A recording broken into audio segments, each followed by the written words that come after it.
பிரியமானவர்களே, இயேசு கிறிஸ்துவின் நாமத்தில் உங்களுக்கு என் அன்பின் வாழ்த்துக்கள். இந்த நாளிலும் ஜெபிக்கலாமாக நிகழ்ச்சிக்கு உங்களை அன்போடு கொண்ட வாழ்த்தி நான் வரவேற்கிறேன். நாம் யாவரும் இணைந்து ஜெபிக்கிற இந்த நேரத்திற்காக பரலோகமே நமக்காய் காத்திருக்கிறது. நம்முடைய ஜெபங்கள் அவருடைய சமூகத்தில் தூபமாய் கடந்து செல்லும்போது ஆண்டவருடைய உள்ளம் மகிழுகிறது. ஏனென்றால் நாம் மற்றவர்களுக்காக அழிந்து கொண்டிருக்கிற ஆத்துமாக்களுக்காக ஜெபம் செய்வது தேவனுக்கு பிரியமான ஒரு காரியம். அதற்காக ஜெபிக்கும்படிக்குத்தான் இந்த ஜெபிக்கலாமாக நிகழ்ச்சியை கர்த்தர் ஏற்படுத்தி உலகத்தின் பல நாடுகளில் இருக்கிற கர்த்தருடைய பிள்ளைகளை இந்த ஜெபத்தில் ஆண்டவர் இணைத்து கொண்டு வருகிறார். ஆண்டவருக்கு ஸ்தோத்திரம். வேதத்தை திருப்பிக் கொள்ளுங்க. கலாத்தியர் 6ஆம் அதிகாரம் எடுங்க. கலாத்தியர் 6ஆம் அதிகாரம் எடுத்துக்கொள்ளுங்க. இந்த நாட்களில் 2ஆம் வருகைக்காக நம்மை ஆயத்தப்படுத்தி கொள்ள என்னெல்லாம் செய்ய வேண்டும்? ஆண்டோடைய வருகை சமீபித்து விட்டது. அதற்கான அடையாளங்கள் தீவிரமாய் நடந்து கொண்டிருக்கிறது. நாம் அதற்கு வருகையிலே காணப்பட இயேசுவோடு பரலோக ராஜ்யத்தில் பிரவேசிக்க என்ன செய்யணும்? அதை குறித்து நாம் ஏற்கனவே 5 காரியங்களை தியானித்து முடிச்சிட்டோம். ஒன்று, பரிசுத்தமாய் இருப்பார். நம்மை பரிசுத்தமாய் காத்துக்கொள்ள ஆண்டவரோடு வாழ்கிற ஒரு வாழ்க்கைக்கு அர்ப்பணித்து அதுக்கு தான் தினம் வேத வாசிக்கணும், ஜெபிக்கணும், பரிசுத்தாவிக்குள்ளே நிரம்பி ஜெபிக்கணும். பரிசுத்தமாகிறவன் இன்னும் பரிசுத்தமாகட்டும், தாகமுள்ளவர்களாக இருக்கணும். 2வது, தேவ சித்தம் செய்கிறவர்களாக இருக்கணும். எதை செய்தாலும் ஆண்டவரிடத்தில் கேட்டு சித்தம் அறிந்து காரியங்களை செய்யணும். 3வது, எத்தனை பாடு உபத்திரவ நிந்தை வந்தாலும் முறுமுறுக்காமல் இயேசுவிலே நிலைத்திருக்கணும். பின்வாங்கி விடாதபடி இயேசுவோடு உள்ள ஐக்கியத்தை காத்துக்கொள்ளணும். இல்லாட்டா நீங்கள் கைவிடப்பட்டு போயிடுவீங்க. சாத்தான் நரகத்தின் அக்னிக்குள்ளே கொண்டு போய் விடுவான். அடுத்தது நீங்கள் பார்த்தீங்கன்னா, ஜெபம் பண்ணுங்கள். இடைவிடாமல் ஜெபம் பண்ணுங்க. எப்பொழுதும் ஜெபம் பண்ணி விழித்திருங்கள் என்று இயேசு சொன்னார். எப்பொழுதுமே ஜெபிக்கிற பழக்கம் உள்ளவர்களாய் நம்ம மாறிவிட வேண்டும். 5வது, சுவிசேஷத்தை அறிவிக்கணும். இயேசுடைய பிரதான கட்டளையை நிறைவேற்றணும். அது அநேகர் செய்ய ஆரம்பிச்சிட்டீங்க. ஆண்டவருக்கு ஸ்தோத்திரம். 6வது, நன்மை செய்யுங்கள். இதான் கடைசியாக இந்த காரியத்தை தியானிக்கிறோம். இது முடிந்த பிறகு வேறு சில முக்கியமான காரியங்களை நம்ம வேதத்திலிருந்து தியானிப்போம். நன்மை செய்வதை குறித்து நம்ம கடந்த சில நாட்களாக, சில வாரங்களாக தியானித்து கொண்டு வருகிறோம். அது எவ்வளோ முக்கியம், அது எப்படியெல்லாம் நன்மை செய்ய வேண்டும் என்று. இந்த நாளில் இந்த கலாத்தியர் 6:9 வாசித்து பாருங்கள். நன்மை செய்கிறதில் சோர்ந்து போகாமல் இருப்போமாக. நாம் தளர்ந்து போகாதிருந்தால் ஏற்ற காலத்தில் அறுப்போம். நன்மை செய்வதிலே சோர்ந்து போகக்கூடாது என்று வேதத்தில் சொல்லப்பட்டிருக்கிறாரு. 2 தெசலோனிக்கேயர் 3ஆம் அதிகாரம் 13ஆம் வசனம் பாருங்களேன். அதுவும் புதிய ஏற்பாட்டில் 285வது பக்கம். 2 தெசலோனிக்கேயர் 3ஆம் அதிகாரம் 13ஆம் வசனம். சகோதரரே, நன்மை செய்வதில் சோர்ந்து போகாமல் இருங்கள். சரிங்களா? நன்மை செய்வதில் சோர்ந்து போகக்கூடாதான். ஏன்னா சிலர் நம்ம நன்மை செய்து பாருங்கள், அவங்க நன்றி இல்லாமல் நடக்கிறாங்க, நம்மளை ஏமாற்றி விடுகிறார்கள். அதனால சிலர் சோர்ந்துருவாங்க. இந்த நன்மை செய்கிறதே அவங்க ஏமாத்துறாங்க, அவங்களே நமக்கு விரோதமாக பேசுகிறாங்க. நம்ம ஒரு நல்ல இருதயத்தோட நன்மை செய்தாலும் புரிந்து கொள்ள தெரியல, அவங்க நன்றி இல்லாமல் நடக்கிறாங்க, பொறாமையாக பார்க்குறாங்க. எதுக்கு நன்மை செய்யணும்? சிலருக்குள்ளே சோர்வு. ஆனால் ஆண்டவர் சொல்லுகிறார், என் பிள்ளைகளே, நன்மை செய்வதில் சோர்ந்து போகாதங்க. ஏசு எல்லாருக்கும் நன்மை செய்தார். பிசாசை துரத்தினார், வியாதியஸ்தரை குணமாக்கினார், பசியா உள்ளவங்களுக்கு ஆகாரம் கொடுத்தார். என்ன சொன்னாங்க? பிசாசுகளின் தலைவன் அப்படின்னு இயேசுவை சொன்னாங்க. பைத்தியக்காரன் சொன்னாங்க. ஆனால் இயேசு நன்மை செய்கிறதை நிறுத்திட்டாரா? நிறுத்தலை. தொடர்ந்து செய்து கொண்டே இருந்தார். நாமும் இந்த உலகத்தில் பொறாமை கொண்ட மக்களும் பொல்லாத மக்களும் சூழ்ந்து இருக்கத்தான் செய்வாங்க. அவங்க பொறாமையினால் பேசுவாங்க, விரோதமான காரியத்தை சொல்லுவாங்க, பொய்யான காரியத்தை பழி சுமத்தி கேவலமாக பேசுவாங்க. அவங்களும் செய்கிறதில்ல, செய்கிற ஆட்களையும் விடுவதில்லை. அப்படிப்பட்ட மக்கள் இருப்பாங்க. ஆனால் ஆண்டவர் சொல்கிறாரு, என் பிள்ளைகளே, சோர்ந்து போகாமல் நன்மை செய்யுங்கள் என்று ஆண்டவர் சொல்லியிருக்கிறார். இந்த நன்மை செய்கிறதுனால என்ன பலன், ஆசீர்வாதம் உண்டாகும்? சரி, நான் நன்மை செய்கிறதுனால எனக்கு என்ன பலன்? அடுத்தது, நம்ம யாருக்கு நன்மை செய்யணும்? அதை தான் இன்றைக்கி நம்ம பார்க்க போகிறோம். நன்மை செய்கிறதுனால என்ன பலன் அப்படின்னு நினைக்கிறீங்களா? முதலாவது, ரோமர் 2ஆம் அதிகாரம் 7ஆம் வசனம் எடுங்க. ரோமர் 2ஆம் அதிகாரம் 7ஆம் வசனம். புதிய ஏற்பாட்டில் 209வது பக்கம் பாருங்கள். 209வது பக்கம் எடுத்துட்டிங்களா? ரோமர் 2:7 பைபிளை புரட்டுங்க. வசனத்தை பார்க்கணும், வசனத்தில் இருக்க தெரியணும். ஏதோ மோகன்லாம் சொல்கிறான்னு நினைக்கக்கூடாது. இயேசு சொல்லுகிறார், அவருடைய வார்த்தை சொல்லுகிறது, அதில் கவனம் செலுத்தணும். ரோமர் 2:7 பாருங்கள். சோர்ந்து போகாமல் நற்கிரியைகளை செய்து, இங்கே பார்த்தீங்களா, சோர்ந்து போகாமல் நற்கிரியைகள், நல்ல காரியங்களை செய்து மகிமையையும் கனத்தையும் அழியாமையையும் தேடுகிறவர்களுக்கு நித்திய ஜீவனை அளிப்பார். எவ்வளோ பெரிய ஆசீர்வாதம் பாருங்கள். சோர்ந்து போகாமல் நற்கிரியைகளை செய்து கொண்டே இருந்தால் முதல்ல உங்களுக்கு மகிமை கிடைக்கும், கனம் கிடைக்கும், அழியாத ஒரு வாழ்வு, பரலோக பாக்கியம் கிடைக்கும், நித்திய ஜீவன், அதான் அழியாத வாழ்வு, எவர் லாஸ்டிங் லைஃப். இயேசுவோடு கூட நித்திய காலமாய் வாழணும் பரலோகத்தில்னா நீங்கள் நற்கிரியை செய்யணும். வசனம் சொல்லுது பாருங்கள், நற்கிரியைகளை சோர்ந்து போகாமல் இருந்தால் இந்த பூமியில் நீங்கள் கனப்படுத்தப்படுவீங்க, மகிமைப்படுத்தப்படுவீங்க, நித்திய ஜீவனை ஆண்டவர் அளிப்பார். ஆண்டவர் கொடுக்கிற கனம் மகிமையை நீங்கள் காண்பீர்கள் என்று வசனம் சொல்லுகிறார். அடுத்து கலாத்தியர் 6:9 மறுபடியும் பாருங்கள். கலாத்தியர் 6:9, 263வது பக்கம். நன்மை செய்கிறதில் சோர்ந்து போகாமல் இருப்போமாக, நாம் தளர்ந்து போகாமல் இருந்தால் ஏற்ற காலத்தில் அறுப்போம். அதாவது ஹார்வெஸ்ட், அறுவடை செய்வோம். என்னது நன்மை செய்கிறதுக்கும் அறுவடைக்கு என்ன சம்பந்தம்? இந்த வசனத்தில் எப்படி சொல்லிக்க, நீங்கள் நன்மை செய்தீங்கன்னா ஏற்ற காலத்தில் அறுவடை செய்வீங்கன்னா நன்மைகளை நம்ம அறுவடை செய்வோம், ஆசீர்வாதங்களை அறுவடை செய்வோம் என்பதாக ஆண்டவருடைய வசனம் சொல்லுகிறாரு. என்ன அறுவடை செய்வோம்? நீதிமொழிகள் 19:17 எடுங்க. வேறு புஸ்தகத்தில் நீதிமொழிகள் 19:17 புரட்டுங்க. பழைய ஏற்பாட்டில் சங்கீதத்துக்கு அடுத்த வருடத்தில் நீதிமொழிகள் எடுத்துட்டிங்களா? 19:17 பாருங்கள். பழைய ஏற்பாட்டில் 779வது பக்கம் 17வது வசனம் பாருங்கள். ஏழைக்கு இறங்குகிறவன் கர்த்தருக்கு கடன் கொடுக்கிறான், அவன் கொடுத்ததை அவர் திரும்ப கொடுப்பார். நல்ல வசனத்தை கவனி. ஒரு ஏழைக்கு நீங்கள் இறங்கி உதவி செய்கிறீங்கன்னு வைங்க, ஒரு 100 ரூபா ஒரு ஏழைக்கு உதவி செய்கிறீங்க, அவங்களுக்கு ஒரு ட்ரெஸ் எடுத்து கொடுக்கீங்க, சாப்பாட்டுக்கு உதவி செய்கிறீங்க, ஒரு ஹெல்ப் பண்ணுறீங்க. ஏழைக்கு இறங்கி உதவி செய்தால் அது கர்த்தருக்கு கடன் கொடுக்குறோமா? வானத்தை பூமி உண்டாக்கின ஆண்டவருக்கே நம்ம கடன் கொடுக்குறோமா? பார்த்தீங்களா, எவ்வளோ பெரிய பாக்கியம் இல்லை? ஆண்டவருக்கு நான் கடன் கொடுக்குறப்பா. ஏழைகளுக்கு உதவி செய்யும் போது தேவன் அதை எப்படி எடுத்துக்கொள்கிறார்? நீங்கள் ஆண்டவருக்கு கடன் கொடுத்ததாக எடுத்துக்கொள்கிறார். அது மாத்திரம் அல்ல, அவன் கொடுத்ததை அவர் திரும்ப கொடுப்பார். அந்த வாக்கு தத்துவம். நீங்கள் ஏழைக்கு உதவி செய்தால் தேவன் அதை திரும்ப கொடுப்பாராம். ஆண்டவர் நம்மை ஆசீர்வதிப்பாராம். ஆசீர்வாதமாக அதை நீங்கள் மனுஷர்கிட்ட எதிர்பார்க்காதங்க, நன்றியை எதிர்பார்க்காதங்க. நன்றி இல்லாமல் நடக்கலாம், உங்களுக்கு நன்மை பெற்றாலும் தீமையாக பேசலாம், ஒன்றும் அதை பற்றி எதிர்பார்க்காதங்க. நன்மை செய்து கொண்டே இருங்க. கர்த்தர் அதை கவனித்து அவர் உங்களுக்கு நன்மை செய்து கொண்டே இருப்பார். அவரிடத்தில் இந்த ஆசீர்வாதம் வரும். அதுதான் அறுவடை. ஆசீர்வாதத்தை அறுவடை செய்வது. ஏற்ற காலத்தில் அறுப்பீர்கள் என்று சொன்னால் எல்லாத்துக்கும் ஒரு ஏற்ற காலம் இருக்குல்ல. 3 மாத பயிர் இருக்குது, அதை போட்டால் 3 மாதம் கழித்து அறுவடை பண்ணலாம். 4 மாத பயிர் இருக்கிறது, அது போட்டால் 4 மாதம் கழித்து தான் அறுக்க முடியும். 1 வருஷ பயிர் இருக்கிறத பயிர் செய்தால் 1 வருஷம் கழித்து அறுவடை செய்ய முடியும். அதே மாதிரி ஏற்ற காலத்தில் உங்களுக்கு தேவையான நேரத்தில் அந்த நன்மையை தேவன் உங்களுக்கு தருவார். நீங்கள் இரக்கம் உள்ளவங்க, இறங்கி நீங்கள் ஏழைகளுக்கு உதவி செய்கிறீங்கன்னு சொன்னால் ஆண்டவர் உங்கள் மேலே இரக்கம் வைத்து உங்களுடைய தேவைகளை ஏற்ற நேரத்தில் சந்திப்பார். இதான் அதனுடைய ஆசீர்வாதம். இதில் 2 கொரிந்தியர் ஒரு வசனம் எடுங்க. 2 கொரிந்தியர் 9 நம்ம அடிக்கடி இந்த வசனத்தை பயன்படுத்துவோம். இருக்குன்னா கொடுக்கிறதுக்கு, காணிக்கை கொடுக்கும்போது இந்த வசனத்தை சொல்லுவாங்க. உற்சாகமாய் கொடுக்கிறவனிடத்தில் தேவன் பிரியமாய் இருக்கிறார் என்பதாலாம் இதை சொல்லுவோம். இல்லை பொதுவாக காணிக்கை கொடுக்கும்போது அதை பயன்படுத்துவோம். ஆனால் இந்த வசனத்தை பாருங்கள், இது எதுக்கு எழுதப்பட்டிருக்குன்னு கவனமாக பாருங்கள். 5வது வசனத்திலேருந்து வாசிக்கணும். 252வது பக்கம் எடுத்துட்டிங்களா? 2 கொரிந்தியர் 9 5ஆம் வசனத்திலேருந்து பாருங்கள். ஆகையால் வாக்குத்தத்தம் பண்ணப்பட்டிருக்கிற உங்கள் தான தர்மம் செய்வது லோபத்தனமாய் கொடுக்கப்பட்டதாக இராமல், கஞ்சனாய் கொடுக்காதங்க. உங்களால் 10,000 ரூபா கொடுக்க முடியும், ஆனால் ஒரு 100 ரூபா கொடுக்கறது இவ்வளோ தான் எங்களால் முடியும். ஆனால் உங்களுக்கு இருக்கிற வசதிக்கு நீங்கள் 10,000 கொடுக்க முடியும். ஆண்டவர் சொல்கிறாரு, உங்கள் தான தர்மமானது லோபத்தனமாய் கொடுக்கப்பட்டதாக இராமல் உதாரத்துவமாய் கொடுக்கப்பட்டதாக இருக்கும்படியாக. உதாரமாக கொடுங்க. ஒரு ஏழைக்கு உதவி செய்வதற்கு பிசினித்தனம் பண்ணாதங்க, லோபத்தனமாக இருக்காதங்கன்னு வசனம் சொல்லுகிறது.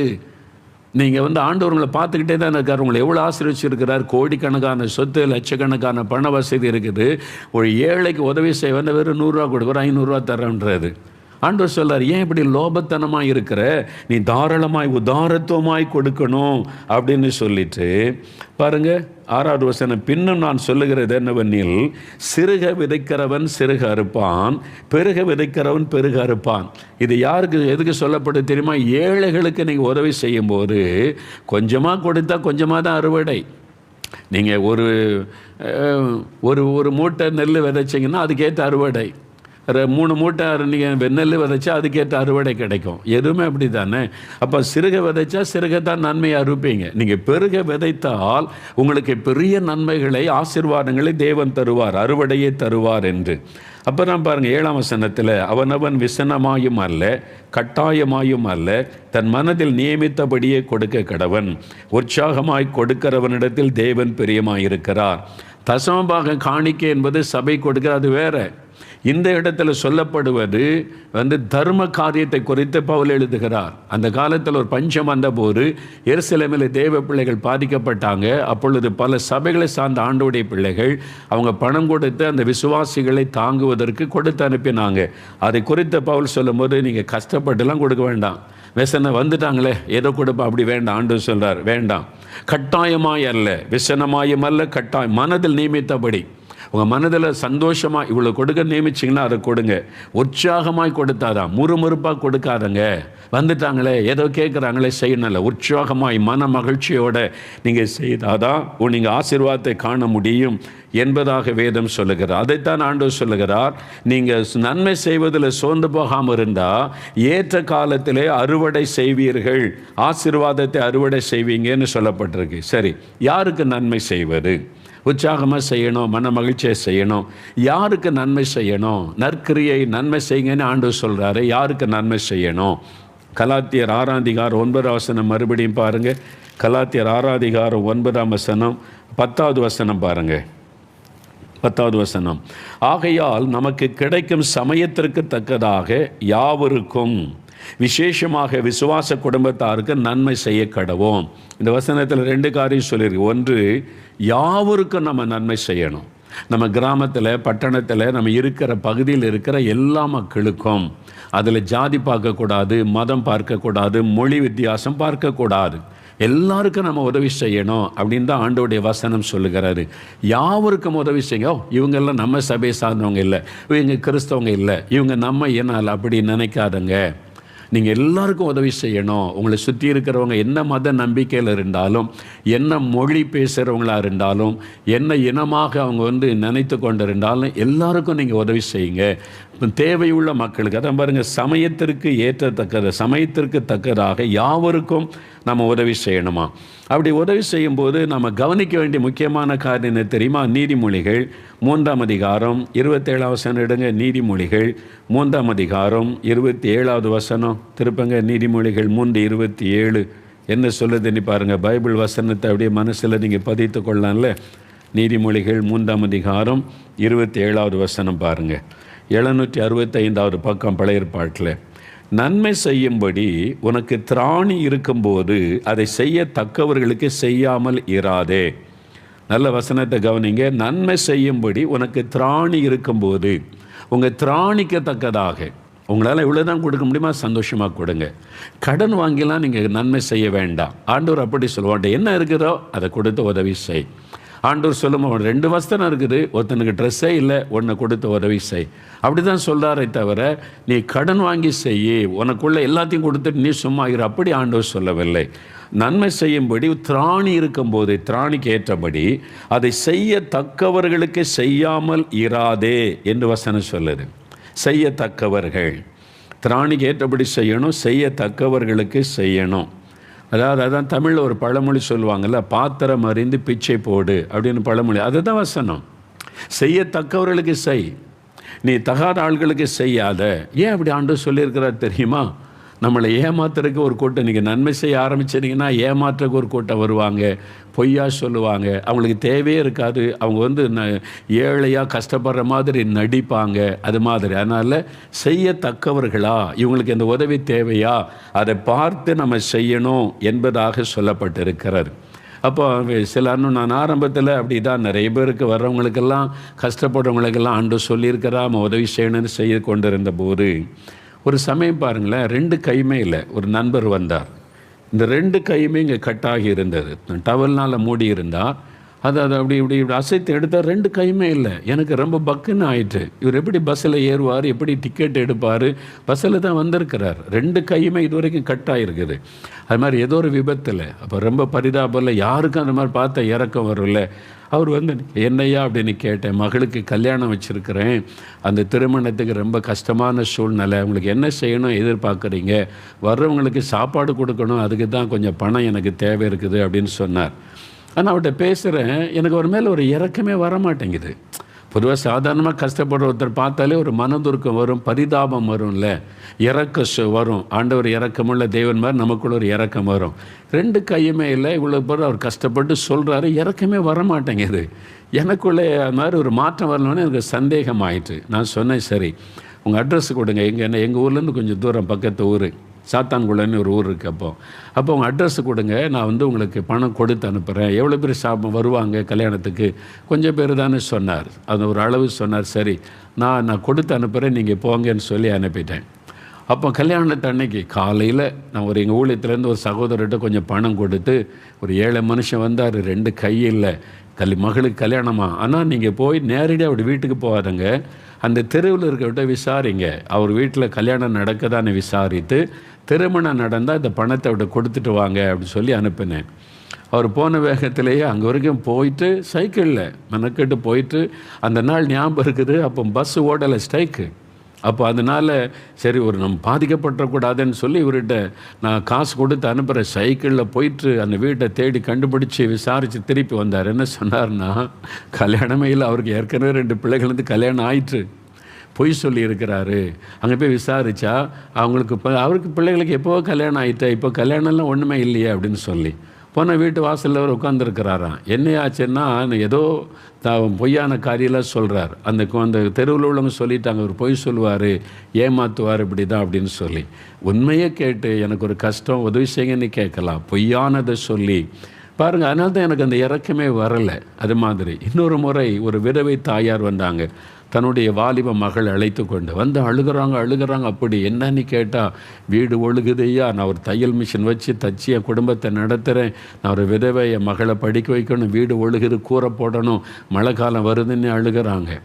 அவங்களும் அழுகிறாங்க, எனக்கு இறக்கமே வரமாட்டேங்குது, ஏதோ சம்திங் ராங்காக எனக்கு ஆவியில் ஒரு ஃபீல் பண்ணிவிட்டு, சரி உங்களுக்கு கூரை தானமாக போடணும். ஆமாம், என்னுடைய வீடு இவ்வளோ சைஸ் தான் சொன்னாங்க, அதெல்லாம் கேட்டேன். சரி நான் வந்து எங்கள் ஆளை அனுப்புகிறேன், வந்து பார்த்து உங்களுக்கு அழகாக கூரை போட்டு தந்துடுவாங்க, மழை காலத்துக்கு முன்னால் நீங்கள் போங்க, அட்ரஸ் கொடுங்கன்றேன்.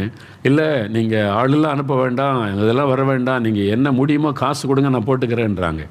இல்லைம்மா நீங்கள் அதுக்கு எவ்வளோ ஆகுன்னு நான் விசாரித்து ஆளை வச்சு கூரையே உங்களுக்கு போட்டு தந்துடுறேன், செஞ்சிடறேன், நீங்கள் வந்து அட்ரஸ் கொடுத்துட்டு போங்கன்னா அட்ரஸும் தர மாட்டேங்கிறாங்க. வேண்டாம், நீ என்ன முடியுமோ காசு கொடுங்கன்றாங்க, காசுக்காக குறியாக நிற்கிறாங்க. நான் சொன்னேன், இல்லை நீங்கள் அட்ரஸ் கொடுத்துட்டு போனால் நான் ஆள் அனுப்பி உங்களுக்கு நீங்கள் கேட்குற நன்மையை செய்து தருகிறேன், காசு கையில் தரமாட்டேன்னு சொல்லிட்டேன். போயிட்டாங்க அவங்க. பார்த்திங்களா, பொய்யாய் வந்தது. அதே மாதிரி சில ஊழியர்கள் வந்து லெட்டர் எழுதுவாங்க, இனிமேல் சபை கட்டிக்கிட்டு இருக்கோம், பாதியில் நிற்கிதையா, உதவி செய்யணும். பலருக்கு செய்கிறதுனால ஆரம்பத்தில் எனக்கு நிறைய செஞ்சு நிறைய ஏமாற்றப்பட்டதுனால விசாரிக்காமல் செய்கிறதில்லை இப்போ.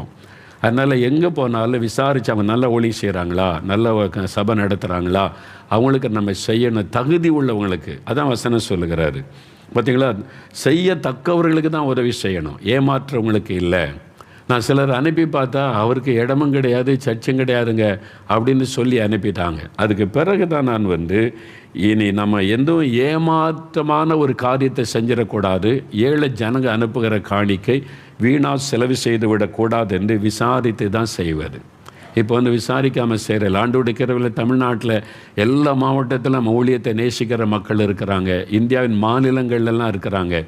யாருனாலும் அவங்கள விசாரித்து சொல்லுங்கள். அவங்க வந்து நல்ல ஊழியம் செய்கிறாங்க, அவங்க நல்ல ஒரு ஊழியக்காரர், கிராமம் ஊழியம் செய்வாங்க, அவங்களுக்கு ஹெல்ப் பண்ணால் ரொம்ப உதவியாக இருக்குன்னா அவங்களுக்கு தான் ஆண்டவர் செய்ய சொல்லுவார்.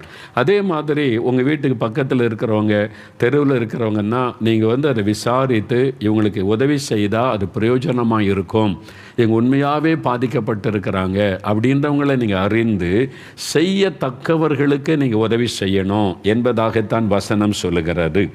அதனால் நீங்கள் ஜெபம் பண்ணுங்க. ஆவியானவர் உங்களுக்கு ஒரு ஏவுதலை கொடுப்பார். யாரும் வந்து உதவி கேட்டால் இப்போ தான் உடனே நான் எதுவும் எஸ் சொல்லுவதில்லை. எழுதி கொடுங்க, உங்களுக்கு என்ன தேவை இருக்குது எழுதி கொடுங்க, அதை வைத்து ஜெபம் பண்ணுவேன். அப்போ ஆண்டவர் வந்து தெளிவாக இவங்களுக்கு என்ற ஏவுதல் கொடுத்தா அவங்களுக்கு மாத்திரை செய்யும்போது தேவன் அதை பார்த்து மகிழ்ச்சி அடைவார். நம்ம கொடுக்குற அந்த பணம் சரியான ஒரு நபருக்கு சரியான விதத்தில் உதவியாக இருக்கிறது. அப்படி செய்யும்போது தான் அந்த பலனையும் ஆண்டவர் நமக்கு தர முடியும்.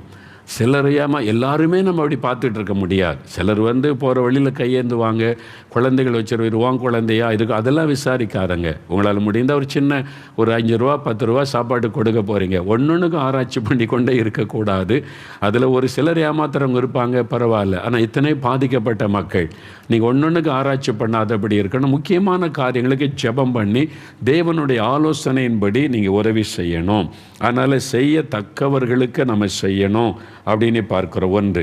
ரெண்டாவது, நீங்கள் செய்ய வேண்டிய இன்னொரு காரியம் என்னது, எல்லாருக்கும் நம்ம செய்யணும், எதுவும் வித்தியாசம் பார்க்காம. ரெண்டாவது, அதே கலாத்தியர் 6:10 பாருங்க. நமக்கு கிடைக்க சமயத்துக்கு தக்கதாக யாவருக்கும் விசேஷமாக விசுவாச குடும்பத்தாருக்கும் நன்மை செய்ய கடவோம். விசேஷமாக ஒரு வார்த்தை ஆண்டவர் எழுதி வச்சிருக்கா, விசேஷமாய் விசுவாச குடும்பத்தாருக்கு நன்மை செய்யுங்க, உதவி செய்யுங்க. விசுவாச குடும்பத்தார் யார்? இயேசுவை ஏற்றுக்கொண்ட அவருடைய பிள்ளைகள். உங்கள் சபையில் இருப்பாங்க, உங்கள் சர்ச்சில் வர்றதில் எத்தனையோ ஏழைகள் இருப்பாங்க, விதவைகள் இருப்பாங்க, ஆதரவற்றவங்க இருப்பாங்க. சிலர் கணவன் இருந்தும் அவங்க வியாதினால் படுக்கையில் இருப்பாங்க, அவங்க வேலை செய்ய முடியாது, சம்பாதிக்க முடியாது, அந்த ஏழை குடும்பம் தத்தளித்து கொண்டு இருக்கும். உங்கள் சபையில் இருக்காங்களா இல்லையா? ஆராதனை முடிஞ்ச பிறகு 4 பேர்கிட்ட பேசுகிறீங்களா? நீங்கள் சும்மா அப்படி ஆராதனை வர்றது, அங்கே கையை விட்டு பாட்டு பாடணும், துதிக்க வேண்டியது, வசனம் தரணும், வாக்கு தத்தம் தரணும், ஜெபிக்க வேண்டியது, முடிஞ்ச உடனே ஓடிடுறது. ஒரு 10 பேர்கிட்ட அப்படி கை கொடுத்து பேசுங்க. உங்கள் சர்ச்சில் எவ்வளோ பெரிய சபையாக இருந்தாலும் 10 பேர்கிட்ட கை கொடுத்து நீங்கள் எங்கே இருக்கிறீங்க விசாரிங்க, அன்பு காட்டுங்க. சபை என்பது ஒரு பெரிய குடும்பம், பல குடும்பங்கள் சேர்ந்த பெரிய குடும்பம். அதில் விதவைகள் இருப்பாங்க, ரொம்ப உதவி இயக்கத்தோட உதவியற்றவர் நிலைமையில் ஆதரவற்றவங்க இருப்பாங்க. நீங்கள் இப்போ அவங்க யார்கிட்டையும் கேட்க மாட்டாங்க, அவங்க கர்த்தர் மேலே விசுவாசம் வச்சுருக்கிறாங்க. நீங்கள் போய் விசாரிங்க, ஒரு 10 பேர்கிட்ட எப்படி இருக்கீங்க, குடும்பத்தில் யாரெல்லாம் இருக்கீங்க, ஆராதனைக்கு வர்றீங்களா, ரொம்ப சந்தோஷம், உங்களுக்கு ஜெபிச்சு கொள்கிறேன், அன்பை பேசுங்க. அதுக்கு தாங்க சபை. ஒருத்தருட்டையும் பேசாமல் வர்றது, உட்கார்றது, எழும்பி ஓடுறது, நீங்கள் என்ன விசுவாசி? நீங்கள் மற்றவங்கள்ட்ட பேசுங்க. அப்படி ஒரு 10 பேர்கிட்ட பேசுனா தேவையில் இருக்கிற மக்களை கர்த்தர் காண்பிப்பார், ஆண்டவரை வெளிப்படுத்தி காண்பிப்பார், உங்கள்கிட்ட கரெக்டாக கைட் பண்ணுவார். அவங்க வாய் திறந்து கேட்க மாட்டாங்க, நீங்கள் விசாரித்தா அவங்களுடைய ஃபேமிலியை பற்றி அறிந்து கொள்ள முடியும். அப்போ ஆவியானவர் பேசுவார், நீ அவங்களுக்கு உதவி செய். விதவைகளுக்கு உதவி செய்யணும், ஆதரவற்ற பிள்ளைகளுக்கு உதவி செய்யணும். அதை செய்யும்போது பாருங்கள், ஆண்டவருடைய உள்ளம் மகிழ்ச்சி அடையும். அதனால் உங்கள் சபையில் யார் யார் தேவையில் இருக்கிறாங்க கவனிங்க. உங்கள் சபையில் இருக்கிற ஏழைகள், சிலருக்கு வந்து இப்போ வேலை போயிட்டுங்க, வேலை தேடிக்கிட்டு இருப்பாங்க 3 மாதம் 4 மாதம், அவங்க எப்படி சாப்பிடுவாங்க?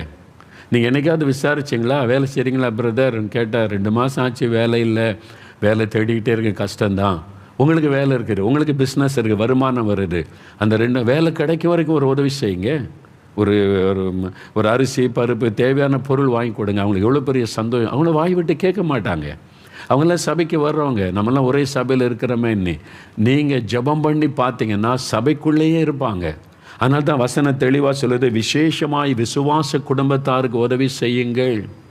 எனக்கு ஞாபகம் இருக்கிறது, ஒரு சகோதரி பாருங்கள், இந்து குடும்பத்திலேருந்து ரட்சிக்கப்பட்டாங்க. அவங்க வந்து பிள்ளைகளை கூட்டி சர்ச்சுக்கு போகிறது, ஜெபிக்கிற கணவர் குடிக்காரர், குடும்பத்தை ஏற்கனவே கவனிக்க மாட்டாரா. இப்போ வந்து இவர் சாக்கு போக்கு என்னென்னா, இவள் கிறிஸ்தவள் ஆகிட்டா, அவள் சர்ச்சுக்கு போகிறா, அதனால் நான் இவளுக்கு ஒன்றும் தர முடியாது அப்படின்னு, எனக்கு மனைவியே கிடையாதுன்னு பிரச்சனை. கோர்ட்டில் கேஸ் போட்டார் அவர். இந்த பிள்ளைகளை படிக்க வைக்க மாட்டேன், உதவி செய்ய மாட்டேன்னு ஒதுக்கிட்டார். இந்த சகோதரி பாருங்கள், 2 சின்ன பிள்ளைகளை வைத்துக்கொண்டு இயேசுவை ஏற்றுக்கொண்டதுக்காக இருந்தால் கேஸ் போட்டு இவள் கிறிஸ்தவள் ஆகிட்டா, எனக்கு வேண்டான்றாரு. உண்மை நடந்தது. அவங்க கூப்பிட்டு நீதிபதி கேட்குறாங்க, அப்போ அவங்க சொன்னாங்க, ஐயா நான் ஒரு நோயில் ரொம்ப கஷ்டப்பட்டேன், வியாதி படுக்கையில் சாக கிடந்தேன், ஜெபம் பண்ணும்போது இயேசு என்னை சுகமாக்கினார் ஐயா, இயேசுவினால் தான் நான் உயிரோடு இருக்கிறேன், அதனால் நான் இயேசு கிறிஸ்துவை விசுவாசிக்கிறேன் ஐயா, என் குழந்தைகளுக்கு நான் ஒரு தாயாருந்து முடிஞ்சதை செய்கிறேன். அப்போ நீங்கள் கணவர் இப்படி சொல்கிறாரு, உங்களுக்கு இயேசு வேணுமா கணவர் வேணுமான்னு கேட்குறாரு, என்னம்மா சொல்கிறீங்கன்னு கேட்டால் அவன் சொன்னாங்க, எனக்கு 2 பேரும் வேணும், இயேசுவே என்னால் விட முடியாது, என் கணவரை விட முடியாதுன்னு சொன்னாங்க. அவருக்கு பயங்கர கோபம். அவர் வேண்டாம், இவ கிறிஸ்துவள் ஆயிட்டனால நான் இந்த 5 பைசா தரமாட்டேன், வேண்டான்னு சொல்லிட்டார். பாருங்க, 2 சின்ன பிள்ளைகளை வைத்துக்கொண்டு அந்த சகோதரி தனித்து விடப்பட்டாங்க. நான் அதை கேள்விப்பட்டு அறிந்து அவனுடைய சாட்சியை கேட்டபோது ஆவியானவர் ஏவினார், நீ ஹெல்ப் பண்ணு. அந்த பிள்ளைகள் படிக்கிறதுக்கு கொஞ்சம் வருஷம்தான் உதவி செய்கிறோம், கொஞ்சம் வருஷம்தான். இன்றைக்கி பாருங்கள், அவங்க நல்ல நிலைமையில் இருக்கிறாங்க, இயேசுக்குள்ளே உறுதியாக இருந்து அவங்களுடைய பிள்ளைகளை ஒரு பையன் நல்ல ஊழியம் செய்கிறாங்க, பிள்ளைகளை கர்த்தர் ஆசீர்வதித்து உயர்த்தி விட்டார். கொஞ்ச காலம் நீங்கள் உதவி செய்தால் அந்த குடும்பம் எழும்பிடும். உங்கள் சபையில் இருக்கிறாங்க, உங்கள் சபைக்குள்ளே மாத்திரம் இல்லை, பக்கத்து சபையில் இருக்கலாம், எந்த சர்ச்சுக்கு போனால் என்ன, அவங்க கிறிஸ்தவங்க, இயேசு மேலே விசுவாசமாக இருக்காங்களா, விசுவாச குடும்பத்தாரா, கொஞ்ச நாள் நீங்கள் உதவி செய்து தூக்கி விட்டீங்கன்னா அப்புறம் அவங்க எழும்பி 4 பேருக்கு உதவி செய்வாங்க. இதுக்கு தான் நாம் அழைக்கப்பட்டு இருக்கிறோம். அதனால தான் சபை என்பது ஒரு குடும்பம். உங்கள் ஊழிய சபையில் இருக்கிற எல்லாரை பற்றி ஒருவருக்கொருவர் நீங்கள் தெரிந்து கொள்ளணும். அவங்க எங்கே இருக்கிறாங்க, யாரெல்லாம் வீட்டில் இருக்கிறாங்க, எப்படி அந்த குடும்பம் நடக்குது கவனித்து ஆண்டவர் உங்களுடைய உள்ளத்தில் பேசுவார், உதவி செய் என்பதாக. பாருங்கள், இப்போ நாங்கள் எல்லாருக்கும் உதவி செய்கிறோம். இயேசுடிக்கிற ஊழியத்தில் 300 பேர் இருக்கிறோம், நாங்கள் பெரிய குடும்பம், இயேசுடிக்கிற குடும்பம்னு சொல்லுவோம். நீங்கள் செய்கிறீங்களா அப்படின்னு கேட்டிங்கன்னா நாங்கள் செய்கிறோம். இயேசுடிக்கிற ஊழியத்தில் பெண் பிள்ளைகள் பையங்கள்லாம் ஊழியம் செய்கிறாங்க. மேரேஜ் ஒழுங்காக ஆயிட்டுன்னா அதுக்கு ஒரு பணம் கொடுப்போம், மேரேஜுக்கு உதவித்தொகை ஒன்று கொடுப்போம். எல்லாருக்கும் முக்கியமாக பெண் பிள்ளைகளுக்கு கொடுத்துருவோம். பெண் பிள்ளைகள் தானே ரொம்ப கஷ்டப்படுவாங்க, அதனால் அவங்களுக்கு ஒரு உதவித்தொகை, மேரேஜ் உதவித்தொகை கொடுப்போம். திருமணமாகி குழந்தை பேர் வரும்போது அந்த பேறு காலத்துக்கு ஒரு பணம் கொடுப்போம், உதவித்தொகை கொடுப்போம். அவங்களுக்கு பேறு காலத்தில் இருக்காங்கன்னா அவங்களுக்கு ஆஸ்பத்திரி செலவுலாம் இருக்கும், அவங்க ஊழியத்தில் இருக்காங்க, அவங்களுக்கு உதவி செய்வோம். ஆஸ்பத்திரியில் சிலர் ஆக்சிடெண்ட் ஆகிட்டு சில வியாதியில் கஷ்டப்படுறாங்கன்னா, அதாவது அவங்களோட எந்த மாதிரி ஊழியம் செய்கிறாங்க, அவங்களுடைய கமிட்மெண்ட் எப்படி அப்படின்னு பார்த்து உதவி செய்வோம். எங்கள் ஊழியத்தில் 2 விதமான மக்கள். ஒருத்தங்க நல்ல ஊழியம் செய்கிறவங்க பெரும்பாலும் இருக்கிறாங்க, சிலர் சம்பளத்துக்கு வேலை செய்வாங்க, வேலைக்காரங்களாக இருப்பாங்க, சிலர் ஊழியக்காரங்களாக இருப்பாங்க. அந்த தகுதியை பார்த்து அவங்களுக்கு ஏற்றபடி நாங்கள் உதவி செய்வோம். அது மாத்திரம் இல்லை, ஜூன் மாதம் வந்துட்டால் இதெல்லாம் ஆண்டவரை பேசினார். ஜூன் மாதம் வந்துட்டால் பிள்ளைகளை ஸ்கூலில் சேர்க்கணும்ல, இப்போ தான் 1.5 வருஷமாக அப்படியே இருக்குது. ஜூன் மாதம் வந்துட்டாலும் ஸ்கூல் ஃபீஸ் கட்டணும், அதெல்லாம் செய்யணும்ல. அப்போ ஒரு தடுமாற்றம் வரும் பெற்றோருக்கு, என்ன செய்கிறதுன்னு. நாங்கள் எல்லா ஃபீஸும் கட்ட முடியாது, ஆனால் நாங்கள் எங்கள் ஊழியத்தில் இருக்கிற அத்தனை சில்ட்ரன்ஸும் கணக்கு எடுப்போம். ஸ்கூலில் படிக்கிற பிள்ளைங்க, எந்த வகுப்பு படிக்கிறாங்க, காலேஜ் படிக்கிற பிள்ளைகள் எல்லாருக்கும் அவங்களுடைய படிப்புக்கு ஏற்றபடி ஒரு உதவி செய்கிறோம். எல்லா பேரண்ட்ஸுக்கும் அந்த பணத்தை கொடுத்து உதவி செய்வோம். அவங்க ஸ்கூலில் சேர்க்கறதுக்கு கஷ்டப்படக்கூடாது என்று முழு ஃபீஸும் கொடுக்க மாட்டோம், அவங்களும் கொஞ்சம் போடணும், நாங்கள் முடிந்த உதவி செய்கிறோம். அது மாதிரி கிறிஸ்மஸ் வந்துட்டால் கிறிஸ்மஸ் ட்ரெஸ் எடுக்கணும், எல்லோரும் சிலர் போனஸ்லாம் கிடைக்காமலாம் செய்வாங்கல்ல. இப்போ எங்கள் ஊழியத்தில் அந்த மாதிரி கிறிஸ்மஸ் டைமில் உதவி செய்கிறோம். முதல்ல 1 மாத சம்பளம் எல்லாருக்கும் கொடுத்தோம். இப்போ ஆண்டவர் சொன்னார், அவனுடைய கிரியைகளின்படிக்கு தான் நான் பலன் கொடுப்பேன். யார் யார் என்னென்ன மாதிரி ஊழியம் செய்கிறாங்களோ அதுக்கேற்ற பலன் தான் கொடுக்கப்படணும். அதனால் ஸ்ட்ரிக்டாக நாங்கள் ரூல் வச்சுட்டோம். ஒரு நாள் கூட லீவ் எடுக்காமல் வந்தாங்க, இவங்க எல்லா ஜெபத்திலையும் பங்கு பெறுறாங்க, இவங்க டைமே பார்க்காம கர்த்தருக்காக நல்ல ஊழியம் செய்கிறாங்க. இதை சில கணக்கு வச்சுருக்கிறோம், அதெல்லாம் அந்த லீடர்ஸ் கணக்கெடுத்து சொல்லுவாங்க. அதுக்கு ஏற்றபடி கிறிஸ்மஸ் போனஸ் கொடுக்குறோம், அவங்களுக்கு உதவி செய்கிறோம். இந்த மாதிரி உண்மையாக ஊழியம் செய்கிறாங்க, நல்ல கடினமாக ஊழியம் செய்கிறாங்க, அவங்களுக்கு ஒரு வாகனம் அங்கே உதவி செய்கிறோம். ஏன்னா இயேசு உடைக்கிறார் எங்களுடைய குடும்பம், முதல்ல எங்களுடைய விசுவாச குடும்பத்தாருக்கு நாங்கள் உதவி செய்கிறோம், வசனத்தில் சொல்லியிருக்குல்ல. அப்போ இது எங்கள் விசுவாச குடும்பத்துக்கும் நாங்கள் உதவி செய்கிறோம். நாளைக்கு அவங்க ரிட்டையர்ட் ஆகும்போது அவங்களுக்கு கஷ்டம் வரக்கூடாதுன்னு பிஎஃப் பணம் செய்கிறோம், அவங்க ஒரு பங்கு போடுறோம், ஊழியத்திலேருந்து ஒரு பங்கு போடுகிறோம், இன்சூரன்ஸ் காரியங்கள் செய்கிறோம். அவங்களுடைய நன்மை கருதி பல திட்டங்களை இந்த ஊழியத்தில் செய்கிறோம். காரணம், நாங்கள் ஒரு பெரிய குடும்பம். எங்கள் குடும்பத்தில் இருக்கிற விசுவாச குடும்பத்தை பாதுகாக்க வேண்டியது எங்களுடைய பொறுப்பு. அதன்படி நாங்கள் இந்த ஊழியத்தில் செய்து கொண்டு வருகிறோம். ஒவ்வொரு சபையும் நீங்கள் அதை செய்யணும், ஒவ்வொரு சபையும் நீங்கள் கட்டாயம் அதை செய்யணும். உங்கள் விசுவாசிகளில் பாதிக்கப்பட்ட ஏழை மக்கள் வருவாங்க, வசதி உள்ளவங்கள்ட்ட இந்த வாங்கி ஏழைகளுக்கு கொடுக்கலாமே, நீங்கள் செய்யணும். வசதி உள்ளவங்கள்ட்ட நீங்கள் வாங்கி ஏழைகளுக்கு உதவி செய்யலாமே, விதவைகள் உதவி ஆதரவற்றவர்களுக்கு உதவி செய்யலாமே. இது மாதிரி நாம் செய்யணும்னு கர்த்தர் விரும்புகிறார். அல்லேலூயா. அதனால தான் வசனம் சொல்லுகிறது, நாம் விசுவாச குடும்பத்தாருக்கு உதவி செய்யணும். நீங்கள் யாருக்காவது அப்படி உதவி செய்யறதுக்கு நிறைய பேர் செய்கிறாங்க. எனக்கு தெரிந்த பல கிறிஸ்தவ குடும்பங்கள் வெளியே தெரியாமல் நிறைய பேருக்கு உதவி செய்கிறாங்க. அப்படி தான் செய்யணும். வலதுகை செய்வதை இடதுகை தெரியக்கூடாது. இயேசு சொல்லியிருக்கார், இப்படி தான் தர்மம் செய்யணும். அப்போ நீங்கள் எல்லாரும் சொல்கிறீங்கன்னா இது ஏன் பணம் கிடையாதுங்க, இது நீங்கள் அனுப்புகிற பணம். பல கர்த்தருடைய பிள்ளைகளை அனுப்புகிறத வச்சு நாங்கள் இந்த நன்மை செய்கிறோம். அதனால் பணம் கொடுக்குற உங்களுக்கு நாங்கள் கணக்கு ஒப்புவிக்கணும். அதனால தான் உங்கள் பணத்தை கொண்டு இன்னென்ன நன்மை செய்கிறோம் நான் வெளிப்படையாக அறிவிக்கிறேன். என்னுடைய பர்சனலாக நான் செய்கிற காரியம் வெளியே தெரியாது. அது தெரியாமல் செய்யும்படி தேவன் கிருபை கொடுத்து வருகிறார். நான் பர்சனலாக பல ஏழைகளுக்கு மற்றவங்களுக்கு உதவி செய்கிற காரியம் உண்டு, அதை வெளியே சொல்லுவதில்லை. ஆனால் ஊழியமாக செய்யும்போது உங்கள் பணம் நீங்கள் கொடுக்கறத வச்சு செய்கிறோம். அதனால் நாங்கள் எப்படி செலவு பண்ணுகிறோம் என்பதை உங்களுக்கு தெரியப்படுத்துகிறோம், அவ்வளவுதான். ஆனால் நாம் தனிப்பட்ட முறையில் அப்படி நீங்கள் உதவி செய்யணும். ஆண்டவர் விரும்புகிறார். அதுவும் விசுவாச குடும்பத்தார், அவங்களுக்கு உதவி செய்யுங்க. கிறிஸ்மஸ் பண்டிகை வந்ததா, உங்கள் சபையிலேயே ஏழைகளை கண்டுபிடிச்சி அவங்களுக்கு ஒரு ட்ரெஸ் வாங்கி கொடுத்து ஒரு நாள் உங்கள் வீட்டுக்கு விருந்து கூப்பிட்டு கிறிஸ்மஸ் விருந்து கொடுங்க. எவ்வளோ சந்தோஷப்படுவாங்கன்னு தெரியுமா? அவங்கெல்லாம் சிலருடைய வீட்டுக்குள்ளே நுழையிறதுக்கே பயந்து வெளியே நிற்கிற மக்கள் கூட உங்கள் சபையில் இருக்கிறாங்க. யோசித்து பாருங்கள். அப்போ அவங்கள கூப்பிட்டு ஒரு நாள் விருந்து செய்து உங்கள் கூட உட்கார வச்சிங்கனாலே அவங்களுக்கு ஒரு பெரிய சந்தோஷம் உண்டாகும். நம்மளால் என்ன முடியுமோ அதை நம்ம செய்யணும், அவ்வளோதான். ஆண்டவர் சொல்லுகிறார், விசுவாச குடும்பத்தாருக்கு உதவி செய்யுங்க. மூன்றாவது இன்னொரு காரியம் பாருங்கள், இதுதான் ரொம்ப முக்கியமான விஷயம். எல்லாரும் திருப்பங்க மத்தேயு 25ஆம் அதிகாரம். இதை வச்சு தான் நிறைய பேர் பிரசங்கம் பண்ணுவோம். ஆண்டவர் சொன்னார், இப்படி சொல்லியிருக்கிற, தாகமாக இருந்தேன், தண்ணி கொடுத்தீங்க, ட்ரெஸ் இல்லாமல் இருந்தேன், எனக்கு உடை கொடுத்தீர்கள். இயேசு சொன்னதை வச்சு தான் நன்மையான காரியம் செய்கிறதுக்கு எல்லாம் பேசுவோம். எல்லாம் பாருங்கள், இந்த வசனம் மத்தேயு 25ஆம் அதிகாரம் 34 - 40 வரை வாசித்து பார்த்தீங்கன்னா, அதாவது நியாயத்தீர்ப்பு நாளில், ஆண்டவர் வந்த பிறகு நியாயத்தீர்ப்பு நாளில் சொல்லுவது, அப்பொழுது ராஜா தமது வலது பக்கத்தில் நிற்கிறவர்களை பார்த்து, வாருங்கள், என் பிதாவினால் ஆசீர்வதிக்கப்பட்டவர்களே, உலகம் உண்டானது முதல் உங்களுக்காக ஆயத்தம் பண்ணப்பட்டிருக்கிற ராஜ்யத்தை சுதந்தரித்து கொள்ளுங்கள். பசியாயிருந்தேன், எனக்கு போஜனம் கொடுத்தீர்கள். தாகமாயிருந்தேன், என் தாகத்தை தீர்த்தீர்கள். அந்நியனாயிருந்தேன், என்னை சேர்த்து கொண்டீர்கள். வஸ்திரமில்லாதிருந்தேன், எனக்கு வஸ்திரம் கொடுத்தீர்கள். வியாதியாயிருந்தேன், என்னை விசாரிக்க வந்தீர்கள். காவலில் இருந்தேன், என்னை பார்க்க வந்தீர்கள். ஒன்று சொல்லுவாராம். சொல்லும்போது, நீதிமான்கள், நாங்கள் எப்போ உங்களை அப்படி கண்டோம், பசியோட உடை இல்லாமல் எப்போ கண்டோம், எப்போ உதவி செய்தோன்னு கேட்பாங்களாம். அதுக்கு ஆண்டவர் சொல்றார், 40ஆம் வசனம் பாருங்கள். அதற்கு ராஜா பிரதியுத்தரமாக, மிகவும் சிறியவராகிய என் சகோதரரான இவர்களில் ஒருவனுக்கு நீங்கள் எதை செய்தீர்களோ அதை எனக்கே செய்தீர்கள் என்று மெய்யாகவே உங்களுக்கு சொல்லுகிறேன். நல்ல கவனிங்க. நன்மை செய்யணும் என்பதற்கு இந்த வசனத்தை வச்சு தான் எல்லாரும் ப்ரீச் பண்ணுவாங்க. உடை இல்லாமல் இருந்தால் உடை கொடுத்தீங்க, பசியோடு இருந்து ஆகாரம் கொடுத்தீங்க. யார் இவங்க? யாருன்னு தெரியுமா உங்களுக்கு? நம்ம நினைக்கிறோம் வெளியே அது நன்மை எல்லாருக்கும் செய்யணும். ஆனால் இந்த இடத்துல சொல்லப்பட்ட வசனம் எதை குறித்து ஆண்டவர் பேசுகிறார்? அவங்க சொல்ல, இந்த மிகவும் சிறியவராகிய என் சகோதரராகிய இவர்களில் ஒருவனுக்கு நீங்கள் எதை செய்தீங்க? யார் அந்த சிறியர்? இங்கே சிறியர்னு ஆண்டவர் சொல்கிறார்ல, யார் அவங்க? என் சகோதரன் சொல்கிறார். ரோட்டில் ஒரு குடிகாரர் இருப்பான், பிச்சை எடுத்து கொண்டு இருப்பான். அவனை இயேசு சகோதரன்னு சொல்ல மாட்டார். ஆண்டவர் அவனை நேசிக்கிறார், ரட்சிக்கப்பட விரும்புகிறார். ஒருத்தன் கொலை செய்துட்டு ஜெயிலுக்கு போயிருப்பான், அவனை போய் நீங்கள் பார்க்க போனால், ஓ என் சகோதரராகி இவனுக்கு நீங்கள் காவலில் இருந்தால் பார்க்க வந்தீங்கன்னு புகழ்வார்னு நினைக்கிறீங்களா? ட்ரெஸ் இல்லாமல் இருந்தால் நீங்கள் ட்ரெஸ் கொடுத்தீங்க, பசியோடு இருந்து ஆகாரம் கொடுத்தீங்க. குடிகாரனுக்கும் துன்மார்க்கனுக்கும் ஒரு ஏழையில் கஷ்டப்படனுக்கு உதவி செய்தால் இந்த வசனம் அதுக்குரியது அல்ல. நல்லா அறிந்து கொள்ளுங்க. அப்போ யார் இந்த சிறியர்?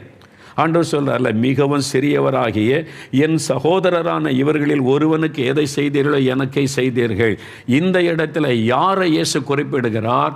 அவருடைய ஊழியர்கள். நல்லா அறிந்து கொள்ளுங்க. இந்த வசனத்தை எடுத்து எல்லாரோட ஒப்பிட்டு பேசாதங்க. தர்மம் செய்கிறது, ஏழைகளுக்கு உதவி செய்கிறது, இந்த வசனத்தை ஒப்பிட்டு பேசாதங்க. இது only for the servant of God, தேவனுடைய ஊழியம் செய்கிறவங்க. அதுக்கு மத்தேயு 10 அதிகாரம் 42 வசனம் எடுங்க, அங்கே தான் விளக்கம் இருக்கிறாரு. மத்தேயு 10 அதிகாரம் 42 வசனம் பாருங்கள். 16வது பக்கம் எடுங்க புதிய ஏற்பாட்டில். சீஷன் என்னும் நாமத்தின் நிமித்தம், யாருங்க? இயேசுனுடைய சீஷர்கள். சீஷன் என்னும் நாமத்தின் நிமித்தம் இந்த சிறியரில் ஒருவனுக்கு ஒரு கலசம் தண்ணீர் மாத்திரம் குடிக்க கொடுக்கிறவனும் தன் பலனை அடையாமல் போகான் என்று மெய்யாகவே உங்களுக்கு சொல்லுகிறேன். அப்போ யார் இந்த சிறியர்? சீஷர்கள். இயேசுவை பின்பற்றி அவருடைய ஊழியத்தை செய்கிறவங்க, சுவிசேஷம் அறிவிக்கிறவங்க. மத்த 25 அதிகாரத்தில் சொல்லப்பட்ட எல்லாருமே சுவிசேஷத்தை அறிவிக்கிறவர்கள். இவங்க ரோட்டில் பொறுத்தவர்களுக்கு ட்ரெஸ்ஸு கொடுக்கறது எனக்கே கொடுத்தீங்கன்னு ஆண்டவர் சொல்ல மாட்டார். அது சீஷர்கள் என்கிற சிறியர். வசனத்தில் தெளிவார், என் சகோதரர்கள். அவருடைய சீஷர்கள் தான் சகோதரர்கள். அவங்களுக்கு உதவி செய்யும் போது அது ஆண்டவருக்கு செய்கிற மாதிரி என்று தான் ஆண்டவர் குறிப்பிடுகிறார். நல்லா அறிந்து கொள்ளுங்க. அது எல்லாமே சுவிசேஷத்தை நிமித்தம், தேவனுடைய ராஜ்யத்தை கட்டுவது நிமித்தம். சீஷர்கள் என்றால் சுவிசேஷத்தை அறிவிக்கிறவர்கள். இப்போ தெருவா பிரசங்கம் பண்ணி ஊழியம் செய்கிறாங்க. அவங்கள கூப்பிட்டு ஒரு வேளை உணவு கொடுங்க. ஐயா நீங்கள் சாப்பிட்டீங்களா? இல்லை காலையிலேருந்து ஊழியம் செய்கிறையாம்பாங்க. அவளை கூப்பிட்டு ஒரு சாப்பாடு கொடுங்க. அது இயேசுக்கு செய்கிற மாதிரி. ஒரு சுவிசேஷகன் அவர் ஊழியம் செய்கிறாரு, தெருவா பிரசங்கம் பண்ணுறார், ஆண்டவருக்கு சொல்ல அவர் கூப்பிட்டு ஒரு ட்ரெஸ் எடுத்து கொடுங்க. அது ஆண்டவருக்கு செய்கிற மாதிரி. ஒரு பாஸ்டர் ஊராக தெரிந்து சுவிசேஷம் அறிவிக்கிறார். அவரை கூப்பிட்டு ஐயா நீங்கள் எங்கள் வீட்டில் சாப்பிட்டு போங்க அப்படின்னு அவங்களுக்கு உதவி செய்யுங்க. அது இயேசுக்கு செய்த மாதிரி. சுவிசேஷத்தை நிமித்தம் காவலில் இருக்கிறவங்க, திருடிட்டு போனவனை ஜெயிலில் இருக்கிறவனை பார்க்க போனால் என் சகோதரனை பார்க்க வந்தீங்க, அது எனக்கே செய்த மாதிரி ஆண்டவர் சொல்ல மாட்டார்.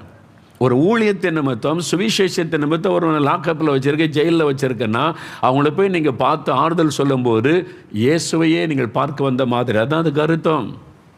அநேக வருஷத்துக்கு முன்னால் ஒரு நல்ல போதகர் எனக்கு தெரியும், அவங்க சபையில் நடந்த ஒரு பிரச்சனையில் அவர் கைது பண்ணி ஒரு குற்றச்சாட்டு சொல்லி ஜெயிலில் வச்சுட்டாங்க. நான் கேள்விப்பட்ட பிறகு எனக்கு ரொம்ப துக்கம். நான் அவரை பார்க்க போனேன். ஜெயிலில் ஒரு சபை போதகர் ஜெயிலில் வச்சுருந்தாங்க. நான் போய் அவரை பார்க்க போனேன். என்னையா ஆச்சு அப்படின்னு கேட்டேன். பொய்யான குற்றச்சாட்டு.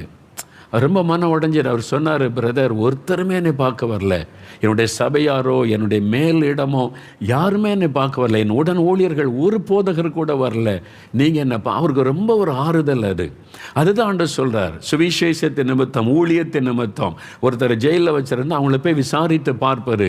ஊழியத்தின் நிமித்தம் ஒருவர் பாதிக்கப்பட்ட ஆஸ்பத்திரியில் இருந்து அவங்கள போய் பார்த்து உதவி செய்வது, அதுதான் இயேசுவுக்கு செய்தது. நீங்கள் அறிந்து, அதுதான் பரலோகத்தில் பெரிய பலனை நீங்கள் பார்ப்பீங்க. அதை தாண்ட சொல்கிறார், என் மிகவும் சிறியவராகிய என் சகோதரரான இவர்களில் ஒருவனுக்கு. யார் சகோதரன் ஆண்டவர் சொல்லுவார்? நினச்சி பாருங்க. எல்லாரையும் அவர் நேசிக்கிறார். ஆனால் சகோதரர் என்று யாரை சொல்லுவார் ஆண்டவர்? அவருடைய சீஷர்கள், அவருடைய ஊழியத்தை செய்கிறவங்க, ஆத்துமா பாரம் உள்ளவங்க, அவங்களுக்கு செய்தா அது ஆண்டவருக்கு செய்கிற மாதிரி. உங்கள் சபைக்கு உங்களை நல்லா போகிறவங்க பண்ண உங்கள் சபை பாஸ்டரை கூப்பிட்டு என்னைக்காவது விருந்து கொடுத்துருக்கீங்களா? அவங்களுக்கு என்னைக்காவது ஒரு ட்ரெஸ் எடுத்து கொடுத்துருக்குறீங்களா? நீங்கள் நல்லா ஊழியம் செய்கிறீங்க, எங்களுக்கு உங்களுடைய ஊழியம் ஆசீர்வாதமாக இருக்குது, உங்கள் சபை ஊழியருக்கு ஒரு ட்ரெஸ் எடுத்து கொடுத்து அவங்களை வாழ்த்தி இருக்கிறீங்களா? அது இயேசுக்கு செய்கிற மாதிரி. அவங்க பாதிக்கப்பட்டால் நீங்கள் போய் விசாரிக்கும் போது இயேசுவை விசாரிக்கிற மாதிரி. அதைத்தான் ஆண்டவர் மத்தேயுவில் சொல்லுகிறார். சும்மா ஏழைகளுக்கு கொடுத்தேன் பரலோகத்துக்கு போயெல்லாம் நினைக்காத, போக முடியாது. ரட்சிக்கப்படணும், அபிஷேகம் பெறணும், பரிசுத்தமாக வாழணும், அவருக்கு நல்ல இருதயத்தோடு நன்மை செய்யணும். அதுவும் இந்த மாதிரி இயேசுடைய சீஷர்களுக்கு உதவி செய்யணும். அவங்க தான் பரலோகத்தில் பலன்.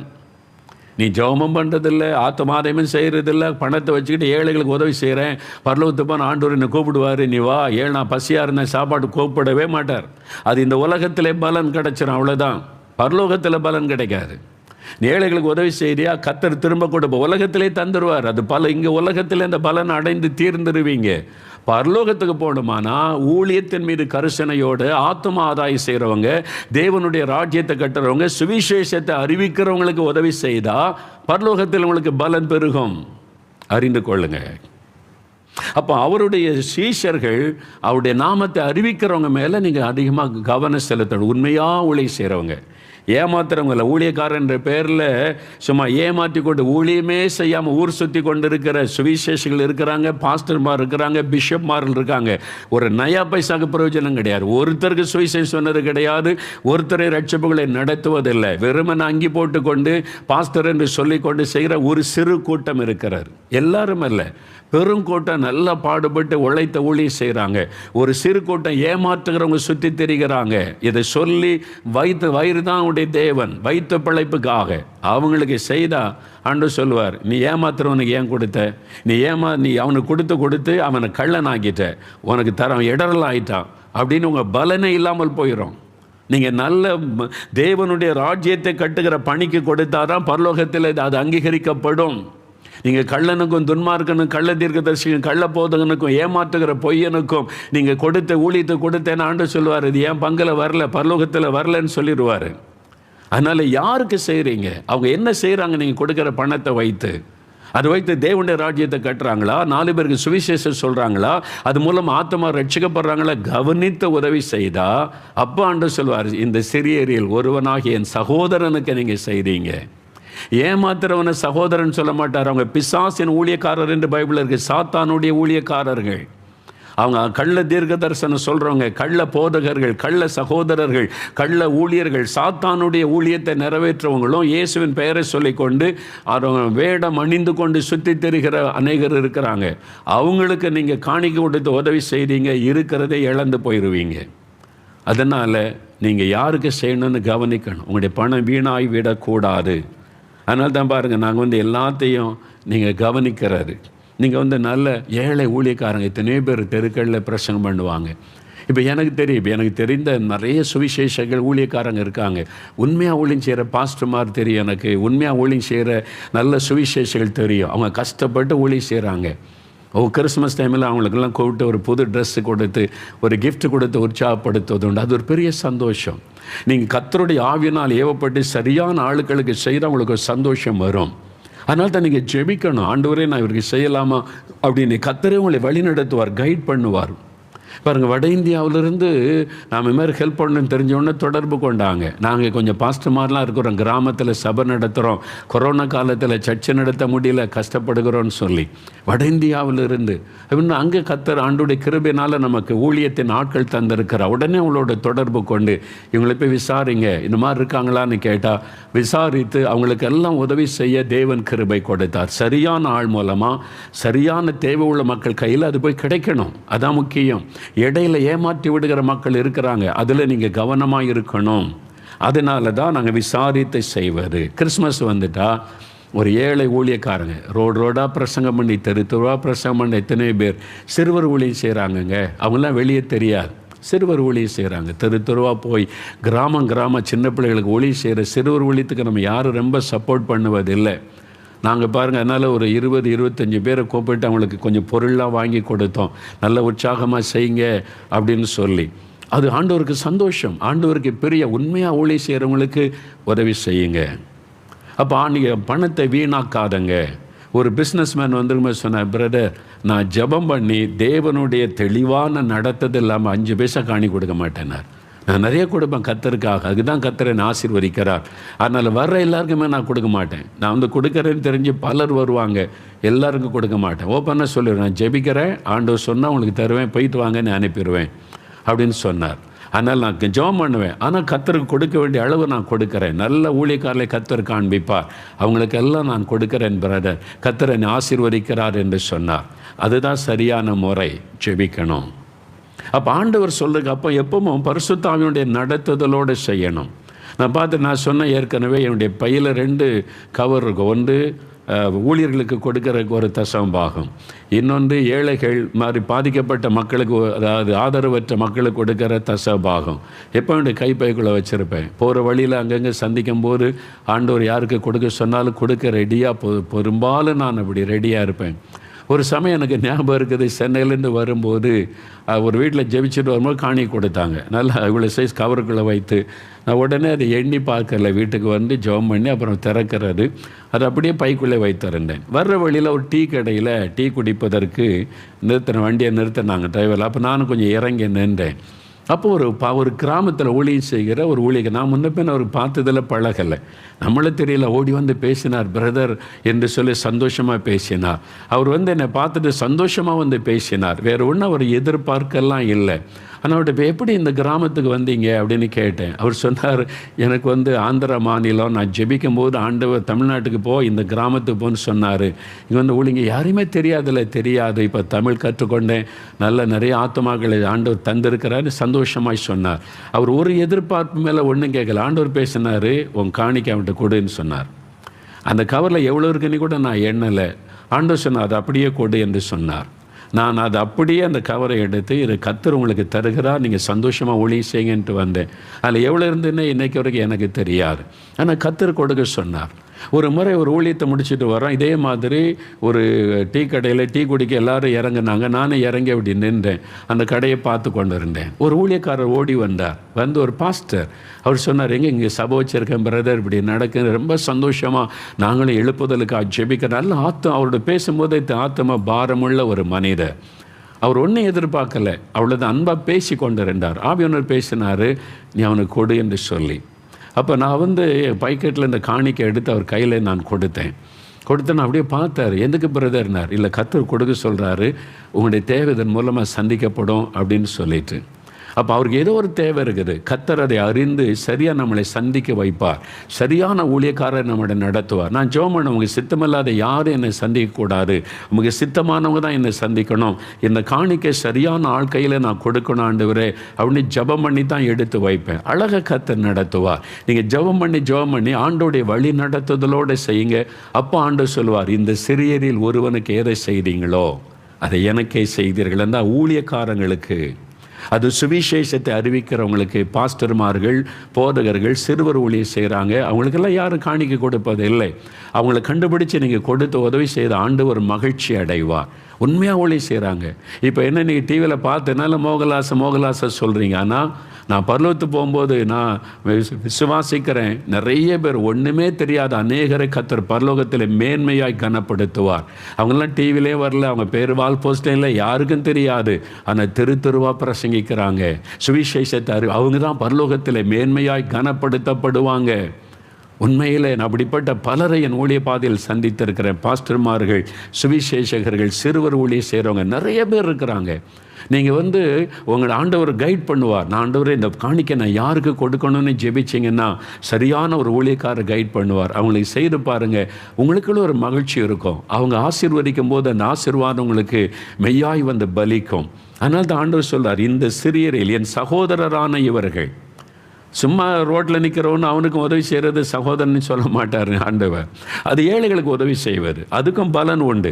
ஏழைகளுக்கு உதவி செய்கிறவன் கர்த்தருக்கு கடன் கொடுக்கிறான், கர்த்தர் திரும்ப தருவார். இந்த உலகத்தோட பலன் முடிஞ்சிடும். ஆனால் ஊழியர்களுக்கு உதவி செய்யும் போது பரலோகத்தில் நீங்கள் கனப்படுத்தப்படுவீங்க. அதனால் மத்தேயு 25 அதிகாரத்தில் சொல்லப்பட்டது எல்லாமே தேவனுடைய ராஜ்யம் கட்டுமான பணியோட சம்பந்தப்பட்டது. நீங்கள் ரெண்டுக்குள்ள வித்தியாசத்தை விளங்கி கொள்ளுங்க. ஊழியம் தேவனுடைய ராஜ்யம் கட்டப்படுவதோடு சம்பந்தப்பட்டது தான் மற்ற 25 அதிகாரத்தில் இயேசு சொல்லுவது. அதனால் இந்த வசனத்தை வச்சுட்டு ஏழைகளுக்கும் இவங்களுக்கு உதவி செஞ்சால் நீங்கள் பரலோகத்தில் ஆண்டவர் கனப்படுத்துவார்னு நினைக்காருங்க. அதுக்குரிய பலன் இந்த உலகத்தில் கொடுக்கப்படும். நன்மை செய்யுங்க, தான தர்மம் செய்யுங்க, அது தேவன் விரும்புகிறார். அதே சமயத்தில் நீங்கள் முக்கியமாக விசுவாச குடும்பத்தாருக்கு உதவி செய்யுங்க. ஊழியர்களை கண்டுபிடித்து, ஏழை ஊழியர்கள் கண்டுபிடித்து உதவி செய்யுங்க.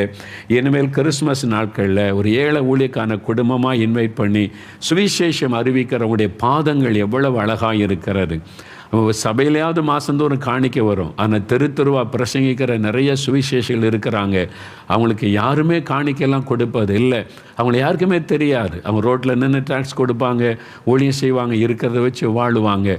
அந்த மாதிரி ஆட்களை கண்டுபிடிச்சி அவங்களுக்கு ஒரு உடை எடுத்து கொடுத்து ஒரு விருந்து கொடுத்தீங்கன்னா கிறிஸ்மஸ் அன்னைக்கு ஆண்டவர் உங்களை ஆசீர்வதிப்பார். என் சகோதரன், என் ஊழியத்தை செய்கிறவன், சுவிசேஷத்தை அறிவிக்கிறவன், ஆண்டவர் அவங்கள தான் சகோதரன் என்று சொல்லுவார். என் சீஷன், என்னுடைய நாமத்தை பறைசாற்றுகிறவன், அவங்களுக்கு உதவி செய்யுங்க. அப்போ நீங்கள் சரியான இடத்துல செய்யணும். சரி, இதுக்கு தான் நாங்கள் சில அமைப்புகளை உருவாக்கியிருக்கிறோம். குட் சமாரிட்டன் கிளப் என்றும் இயேசுடைய ஊழியத்தின் மூலமாக நீங்கள் அனுப்புகிற காணிக்கை வைத்து என்னென்ன செய்கிறோம். நாளை தினத்தில் சில காரியம் உங்களோட நான் பகிர்ந்து கொள்ள போகிறேன். நீங்கள் அனுப்புகிற காணிக்கையை நாங்கள் எப்படி பயன்படுத்துகிறோம். நீங்கள் ஒரு டீமாக சேர்ந்தால், ஒரு குட் சமாரிட்டன் கிளப்பாக இணைந்தால் உங்கள் பகுதியில் எப்படிலாம் நன்மை செய்து இயேசுவை மகிமைப்படுத்த முடியும், அதை குறித்து நாளை தினத்தில் நம்ம பார்க்கணும். அப்போ இனி அறிந்து கொள்ளுங்கள். எல்லாம் ஜெபிக்கலாமா?